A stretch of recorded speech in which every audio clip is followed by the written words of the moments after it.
An obligatory McDonald's. Oh yeah. Lockdown trim.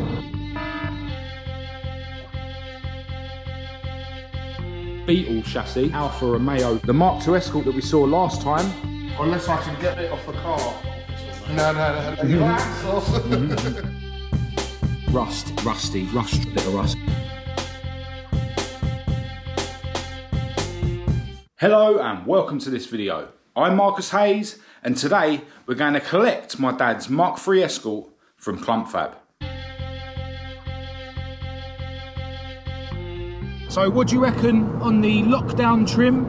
A lot shorter than I normally have it, but it doesn't look as bad as I thought it was going to look. My beautiful girlfriend Kat got the shears out yesterday because I was starting to look like I'd been locked in a cupboard for a year. So we're on our way down to see fabrication genius Chris Kember at Clumpfab, who has now completed the work on my dad's Mk3 Escort. Those of you that follow me on social media would have seen the updates because he kindly sent me some pictures, and luckily it wasn't any worse than I was hoping. So yeah, really happy with that. I do have one thing to let you guys know about, and that is that my friends at Motorsport Electronics have kindly offered all my subscribers 5% off of any ECU on their website. As you'll know if you've been watching my videos, I have Motorsport Electronics ECUs on both of my Escorts. Maud, my Mordor Mk2 Escort, is running the Nodis Pro ignition only ECU, and I've got an ME100 ECU that's going to be fitted to her new ST170 engine. Esther, my ST170 powered Mark 1 Escort, is running their ME221 ECU, and they also do the ME442 ECU for you guys that have got a more complicated setup and you need more inputs and outputs. So yeah, whatever engine setup you have got in your car, Motorsport Electronics will have an ECU to suit it. So until the 31st of March, you can get 5% off any ECU on the Motorsport Electronics website just by typing in Marcus Hayes 5 at checkout. I'll leave a link in the description to the Motorsport Electronics website, so definitely go and check them out if you're in the market for an ECU. And a huge thanks to the guys at Motorsport Electronics for allowing all my subscribers to save some cash. So with all that being said, we're going to make our way up to Clumpfab. Che, who owns SWAN Autos, who is my only choice when it comes to transporting cars, is already on his way up there as well. So we'll catch up with you when we get there.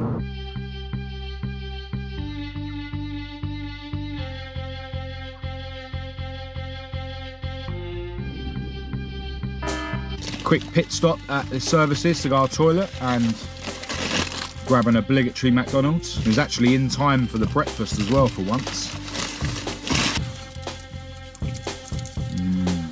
Oh yeah. Right, so we've made it to Clumpfab where we joined the owner, Chris Kember. How you doing, mate?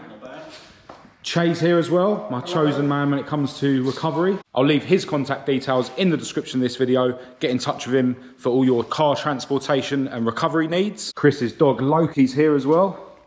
How are you doing? The Mk3 is on the ramp, but we'll have a look at that in a minute. Let's have a look round at what else Chris has been up to.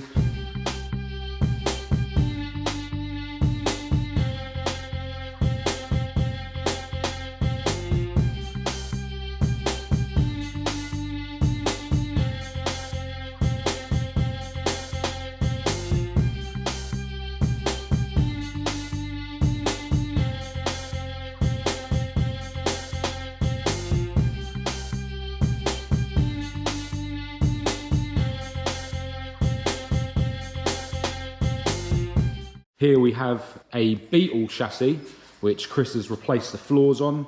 This was a floor section that the owner supplied, and this one is a brand new one. Yeah, I've never seen a Beetle chassis like this before. I didn't even know they weren't a monocoque, to be honest, but yeah, that's really interesting. Over here, we've got a Alfa Romeo Super, which Chris has got to do a load of work on. He needs to put another front panel in. This was put in by the owner, but now they've decided to put a full front panel in, including this sort of slam panel section. One thing I think is quite interesting with this car is that the cross member is actually welded in rather than bolted in. But yeah, there's quite a few bits around the car that Chris needs to deal with. The main bits are on the rear quarters here. As you can see, it's all cut out. The Mk2 Escort that we saw last time is now nearly ready to give back to the customer. Passenger side wing is welded back on, and he's got the front panel welded on now as well. As I mentioned last time, Chris had to replace this piece on both of the wings. But yeah, it's all looking perfect now. When we come down last time, this wing was actually on, but it wasn't actually welded on. So both wings were removed, and it had the wing rails both sides, and obviously the RS strengthening behind there, as well as these RS strengthening pieces. Everything's now been covered in primer that Chris has been working on. We saw last time that Chris has done some work on these radiator support bits. He's put some gussets in here. But yeah, absolutely love this car, man. And we saw there was a bit of rust on the floor in that corner, which has now been sorted. We've got some RS skids here to fit as well. Yeah, the customer wants this done properly. So to replace that little piece there, because he wants the hole and stuff to be perfect, he's actually bought this whole panel. And Chris has cut out the rust on this side, so that's ready to sort out. Still need to finish this tiny little bit of rust on this arch, but Chris has now put a plate in this bit we saw last time. Now, as I've mentioned before, Chris also takes on jobs on engines. He does things like cylinder head skimming, block skimming, valve relapping, and that sort of thing. And I saw the pictures that Chris posted on his Instagram recently about this. Range Rover V6 diesel, yeah, and basically it's had 3 snap glow plugs, so they had to take the heads off, and I've basically drilled all the glow plugs out, tapped them all, and then put helicoils in to re-put the glow plugs in. Yeah, there is tools to pull glow plugs out when they break. You drill the thread out, and then you tap down the centre and pull it out with a nut and bolt. But this, for some reason, was super seized in all 3 of them. Yeah, weren't happening, so it had to be drilled out. Them 2 this side done. Yeah, and then on the other head it had 1 done as well. But yeah, they haven't full Monty done on this. They're having it skimmed. All the valves have been relapped in. Yeah, some new stem seals and stuff as well. And there's the other cylinder head from the same engine, which is now ready to be skimmed and have the valves relapped. There is one other thing that I want to show you that Chris gets up to. For those of you that like to weld up your own cars, in particular when you've got rust on your chassis rails. So Chris can actually make up and send you a piece like this to repair your chassis rails. If you just send him the measurements. You were saying that for a lot of Land Rovers and stuff, because you've done so many, you actually already know the measurements. The Land Rover sizes and that, but any other car, just send the measurement and they get sent straight out. Yeah, I could have actually done with something like this on Maud when I first welded her up. It was an absolute nightmare trying to make up pieces like this using a vise and a hammer. So yeah, get in touch with Chris if you need a repair section for your chassis rail. Yeah, Chase had a bit of a light bulb moment. He's thinking of sections that he needs for his Escort that Chris might be able to make for him. Unless I can get one a bit off the car. Yeah, nick one off. Well, not off this one though. No, you axle. Chris also produces banded steel wheels like these ones here, which have actually been sitting here ages because the customer hasn't come to pay for them. So as usual, plenty going on down here at Clumpfab, but now it's time to check out what Chris has been up to with my dad's Mk3.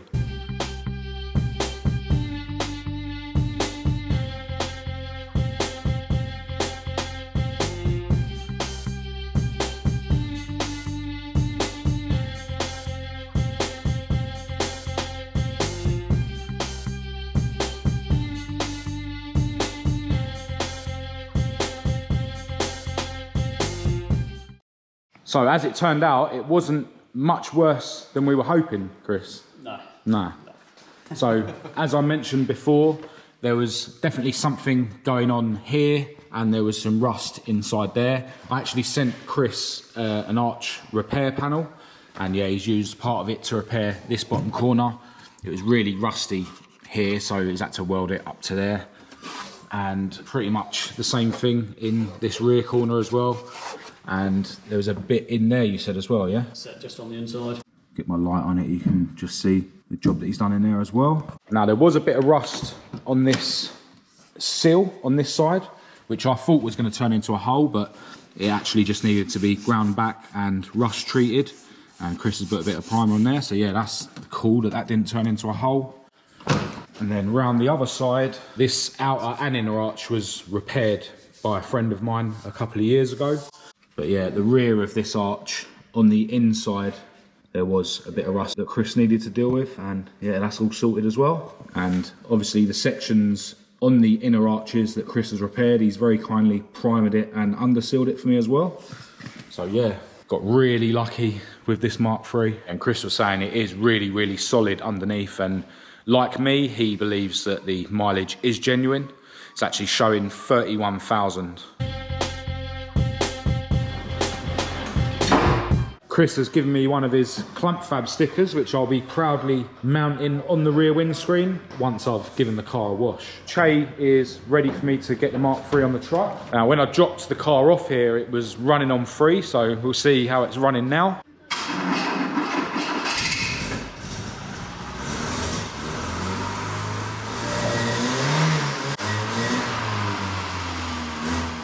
Sounds like it's running on 4 this time.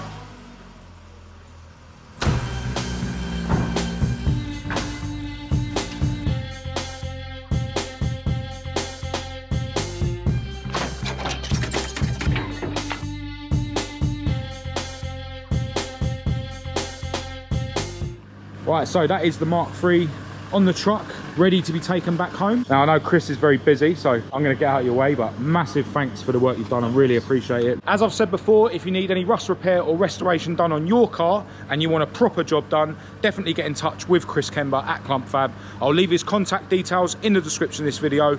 Also, check out his Facebook and Instagram. I'll leave links to those in the description as well. And don't forget, it's not only rust repair and restoration that Chris does. He can do a wide array of jobs. So yeah, definitely get in touch with him if you need anything done. Other than that, I'm sure I'll be back for some more work at some point. I've actually got some stuff planned for Maud later on in the year, but we'll talk about that another day. But yeah, massive thanks again, and I'll chat to you soon. Nice one. Che's got more ideas of his Escort.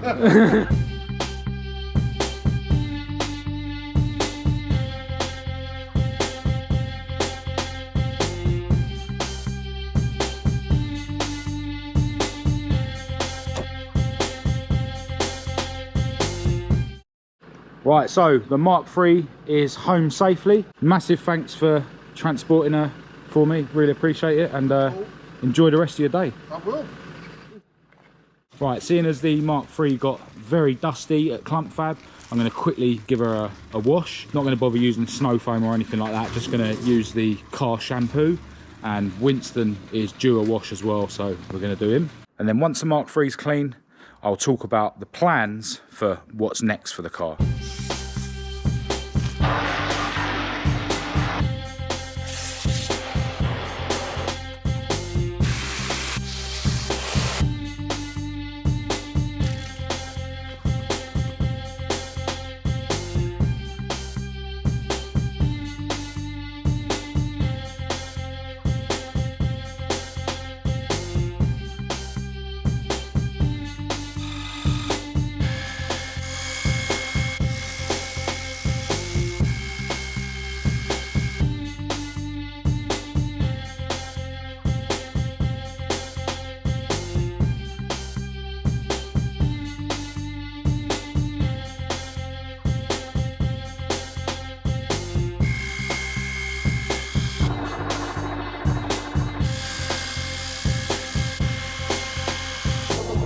All right, so now that both cars are a bit cleaner, didn't go mad, but they definitely look better than they did. Fred's just shown up with Hannah and little Frank. But yeah, let's talk about what's next for the Mark III. Obviously, going to need to do a bit of paint work where the welding's been done, which potentially is just minimal. My dad's not bothered about turning this car into a show car, so I probably will just have it blown in where the welding's been done.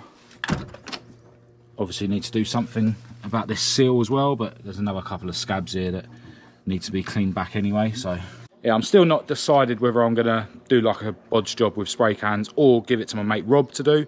I've already spoken to him a little bit about it.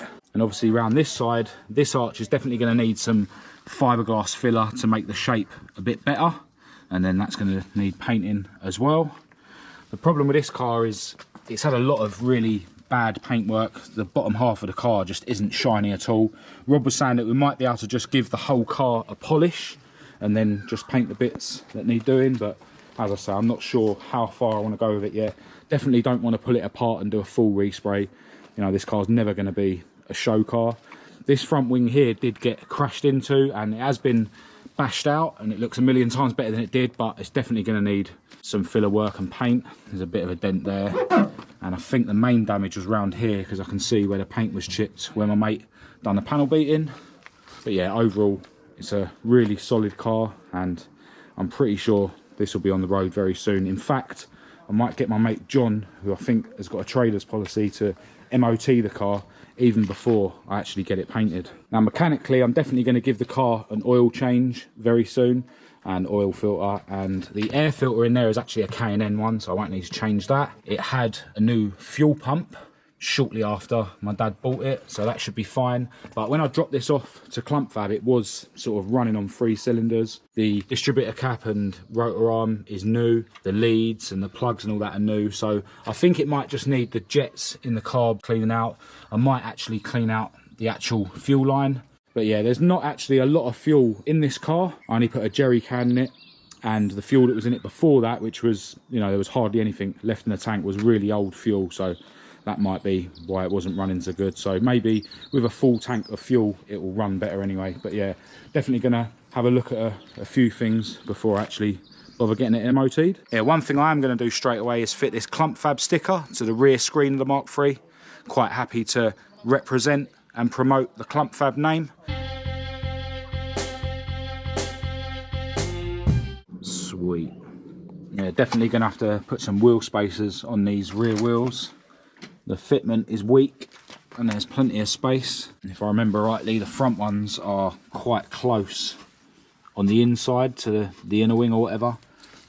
There's probably not much room for a spacer, to be fair. We actually had to change these tyres and put thinner tyres, or maybe they were lower profile, I can't remember, to actually stop it rubbing on the inside. Definitely going to have to do something about this interior.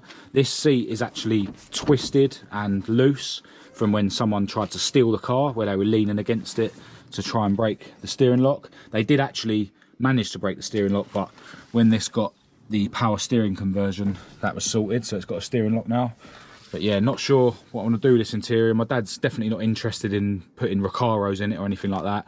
Probably get one seat, just as I say, because this one's all twisted, and see if I can get some seats with this same interior, or maybe just do like a bodge stitch up job. The rear seat is ripped over there as well. Or maybe I'll be able to find a decent interior, not necessarily in that same pattern, in black or blue, something that will look good on a blue car. So yeah, that's where I'm at with the Mk3. Really happy that I've now got the welding done, so I can actually push forward with doing whatever I need to do to get her on the road. And yeah, she should be on the road really soon. Obviously, plenty more content coming up about this car, with me getting it ready for the road, and then hopefully we can actually get it out on the road and let my dad enjoy it.